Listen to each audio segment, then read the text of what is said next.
ओम नमः शिवाय। जय श्री राम। एक राजा कैसा हो जो जनता के हित में रहकर कार्य करे, ताकि सदैव ही जनता अपने आप को कभी भी ऐसे असहाय महसूस नहीं होए, चाहे समय कैसा भी हो। अब क्या राजा अपनी वेशभूषा से परिभाषित होता है? बिल्कुल नहीं, क्योंकि आज के राजा मुकुटधारी नहीं, पेंटधारी है।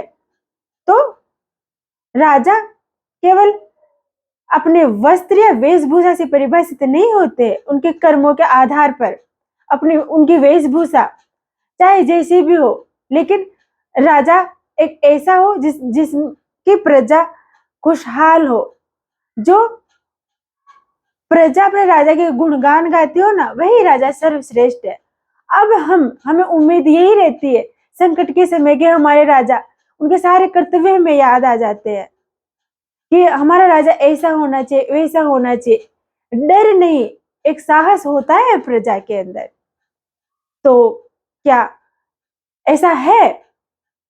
क्या हमें हमारे कर्तव्य मालूम है? क्या हमें जिस प्रकार की उम्मीद है हमारे राजा से, तो वो उम्मीद पर हम भी खरे उतरे हैं? क्योंकि जब राजा का चयन करती है प्रजा, तो उस समय हम किस तरह से चयन करते हैं? जब हमें हमारे स्वार्थ में होकर के चयन करते हैं, लोभ में होकर के राजा का चयन करते हैं। क्योंकि जब चुनाव का समय आता है, तरह तरह के राजा, सरपंच से लेकर प्रधानमंत्री तक समाज में आते हैं, हमें लोभ देते हैं, लालच देते हैं, हर किसी का, धन का, अन्न का, इलेक्ट्रॉनिक उपकरणों का। तो क्या हम उस लालसा में, उस लालच में होकर के वोट नहीं करते? जब आप स्वयं लालच में आकर के वोट कर रहे हो, अब अपना राजा ऐसा चुन रहे हो, तो आप उम्मीद भी कैसे कर सकते हो कि संकट के समय आपके राजा आपके पास होंगे, आपके साथ होंगे? इसीलिए सबसे पहले राजा से उम्मीद करने से पहले कि हमारा राजा ऐसा हो, उनके कर्तव्य तो आपको भली भांति याद आ जाते, लेकिन स्वयं के कर्तव्य अगर हम याद कर ले कि हमारे कर्तव्य राजा को चयन करते समय ना गरीब देखे, ना अमीर, ना लालच, ना स्वयं का स्वार्थ, राजा का चयन ऐसा हो जिससे हमारा भला हो। क्योंकि हम अगर निस्वार्थ भाव से राजा का चयन करते, तो हमारा राजा सदैव हमारे हित में रह करके कार्य करेगा। चाहे वो कैसा भी समय हो, कैसी भी परिस्थिति हो, सदैव हमारे साथ खड़ा होगा।